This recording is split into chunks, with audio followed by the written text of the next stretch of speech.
ఎర్రపల్లి గ్రామం నుంచి సుంకరి లక్ష్మి గారు పోలీస్ స్టేషన్లో కంప్లైంట్ ఇవ్వడం జరిగింది. 10వ తేదీన ఉదయం సమయంలో పోలీస్ స్టేషన్లో వాళ్ళు కంప్లైంట్ చేసిన విషయం ఏంటంటే, వాళ్ళ ఇంటికి తెల్లవారుజామున సుమారుగా 4:15 సమయంలో ఒక ముగ్గురు వ్యక్తులు వచ్చి వాళ్ళ ఇంటి డోరు నాక్ చేసి పోలీసు వాళ్ళమని చెప్పి వాళ్ళ ఇంట్లో వాళ్ళ కొడుకు రమేష్ పేరుతో వాళ్ళు పిలిచినట్టుగా, అప్పుడు ఆమె డోర్ తీసి మీరు ఎవరు అని అంటే పోలీసులము అని చెప్పి వాళ్ళ కొడుకును నిద్రపోతున్నటువంటి వ్యక్తిని లేపి అతనికి హ్యాండ్ కప్స్ వేసి అతన్ని మేము పోలీసులము కరీంనగర్ 1 టౌన్ నుంచి వచ్చాము, మీ ఇంట్లో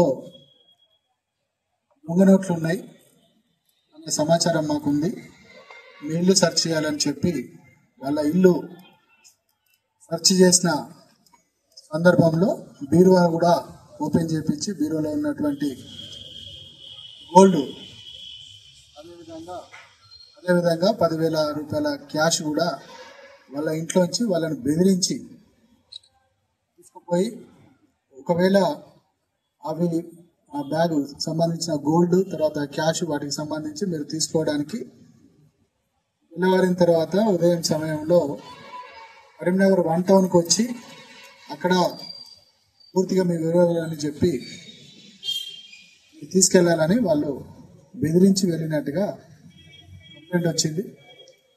దీనికి సంబంధించి ఈ కేసును ఛేదించడానికి సుల్తానాబాద్ ఎస్ఐ గారు, అదేవిధంగా జూలపల్లి ఎస్ఐ గారు, శ్రీరాంపూర్ ఎస్ఐ గారు, ఈ ముగ్గురు ఎస్ఐలను టీములుగా పెట్టేసి సుల్తానాబాద్ సిఐ గారు మానిటరింగ్ చేస్తూ మేమందరం మానిటర్ చేస్తూ దీన్ని ఎలాగైనా వీలైనంత త్వరగా ఛేదించాలనే ఉద్దేశంతో సెర్చ్ చేస్తున్న సందర్భంలో ఈరోజు ఏలో కారులో 4 అక్యూజ్డ్ కరీంనగర్ వైపు ఆ గోల్డ్ తీసుకెళ్లి అమ్మడానికి వెళ్తున్న సందర్భంలో సాయంత్రం సుమారుగా 3 గంటల సమయంలో వాళ్ళని కాట్నపల్లి దగ్గర అప్రహెన్షన్ చేయడం జరిగింది. అప్రహెండ్ చేసి వాళ్ళను విచారణ చేసినప్పుడు వాళ్ళు చెప్పిన విషయం ఏంటంటే, దీంట్లో అక్యూజ్డ్ A1 కుమారస్వామి అనే వ్యక్తి 18 సంవత్సరాల క్రితం ఇతను దొంగతనాలు తర్వాత ఈ నక్సలైట్ అనే పేరు చెప్పి కొంతమందిని బెదిరించి డబ్బులు వసూలు చేసినాయి. ఆ సందర్భాలలో ఇతను చెర్లపల్లి జైలుకు వెళ్ళినట్టుగా, అక్కడే అతనికి శ్యామరావు అనే వ్యక్తి, రవీందర్ అనే వ్యక్తి జైల్లో పరిచయం అవుతారు. పరిచయం అయినప్పుడు వీళ్ళ మధ్యలో ఫ్రెండ్షిప్ ఏర్పడుతుంది. ఈ నాగుల కుమారస్వామి అనే వ్యక్తి రేగడి మధ్యకుంటకు సంబంధించిన వ్యక్తి. ఇతను సెక్యూరిటీ సూపర్వైజర్గా పనిచేస్తాడు హైదరాబాద్లో. ఆరేపల్లి శ్రీరాంపూర్ నివాసి. శ్యామరావు అనే వ్యక్తి కూడా ఆరేపల్లి శ్రీరాంపూర్ నివాసి. శ్యామరావు అనే వ్యక్తి ట్యాక్సీ డ్రైవర్గా పనిచేస్తున్నాడు. వీళ్ళందరూ అప్పటి నుంచి ఫ్రెండ్షిప్ కంటిన్యూ చేస్తున్నారు. అయితే దీంట్లో నాగరాజు అనే వ్యక్తికి వీళ్ళతో ఒకరితో ఫ్రెండ్షిప్ ఉంది. అట్లా వాళ్ళతో ఇతను కూడా ఫ్రెండ్షిప్ ఏర్పడింది. ఏర్పడిన సందర్భంలో కొన్ని రోజుల క్రితం, మంత్స్ అవుతున్నది, ఆ సందర్భంలో వీళ్ళు సుల్తానాబాద్లో మందు పార్టీ చేసుకుంటున్న సందర్భంలో నాగరాజు అనే వ్యక్తి అతనికి కూతుర్లు ఉంటే వాళ్ళ పెళ్లిళ్ళు చేసిండు. పెళ్లిళ్ళు చేసిన తర్వాత కొన్ని అప్పులైనాయి. అప్పుల వలన బాధపడుతున్నా అని చెప్పిన సందర్భంలో మిగతా ఇద్దరు కూడా మాకు కూడా అప్పులు ఉన్నాయి అని అతనికి చెప్పినప్పుడు ఈ కుమారస్వామి అనే వ్యక్తి వీళ్ళకి భరోసా ఇచ్చిండనమాట.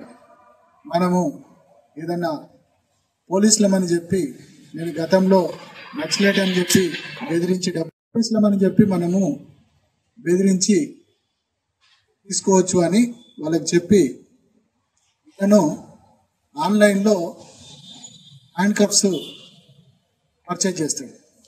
పర్చేజ్ చేసి అవి తెప్పించిన తర్వాత కరీంనగర్కి వెళ్ళి కరీంనగర్లో ఒక స్వెటర్ కాకి కలర్లో ఉండే ఒక స్వెటర్ పర్చేజ్ చేసి దానికి పోలీస్ ఎంబ్లం కూడా కొన్ని వాటికి పెడతాడు. పెట్టించి వీళ్ళు ఈ నాగరాజు తర్వాత కుమారస్వామి, రవీందర్, శ్యామరావు ఈ నలుగురు కలిసి ప్లాన్ చేసి ఈ నాగరాజు అనే వ్యక్తే చెప్తాడు, వాళ్ళ రిలేటివ్ అవుతాడు. ఎవరైతే పిటిషనరు లక్ష్మి ఉన్నారో వాళ్ళ కొడుకు వీళ్ళకు రిలేటివ్ అవుతాడు. సో వాళ్ళకు రీసెంట్గా కొంతకాలం క్రితం మ్యారేజ్ అయింది. వాళ్ళ ఇంట్లో గోల్డ్ ఉంటుంది. వాళ్ళ ఇంట్లో కనుక మనం చేసినట్టయితే మనకు ఎక్కువ గోల్డ్ దొరికే అవకాశం ఉండదని అతనే చెప్తాడు. చెప్పిన తర్వాత వీళ్ళందరూ అక్కడికి వెళ్తారు. వెళ్ళిన తర్వాత ఈ నాగరాజు అనే వ్యక్తి ఇంట్లోకి వెళ్ళాడు, ఇతను బయటే ఉంటాడు. మిగిలిన వాళ్ళు లోపలికి వెళ్ళి ఈ విధంగా వాళ్ళను బెదిరించి కరీంనగర్ 1 టౌన్ పోలీసులు అని చెప్పి గోల్డ్, క్యాష్, సిల్వర్ కూడా ఎత్తుకొని వెళ్ళిండ్రు.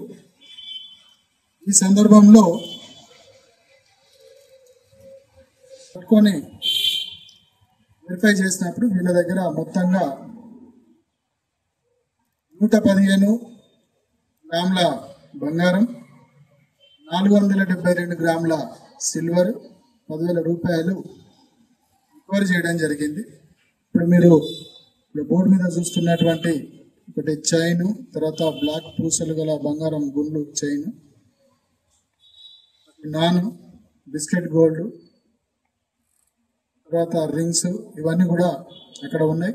వీళ్ళ సమక్షం నుంచి జైలో కారును వీళ్ళు ఏదైతే దొంగతనం చేయడానికి అది ఎక్స్ట్రాక్షన్ చేయడానికి వెళ్ళినప్పుడు వాడినటువంటి జైలో కారు, తర్వాత వీళ్ళు అక్కడి నుంచి వెళ్ళిపోవడానికి వ్యాగనర్ కారును యూజ్ చేయడం జరిగింది.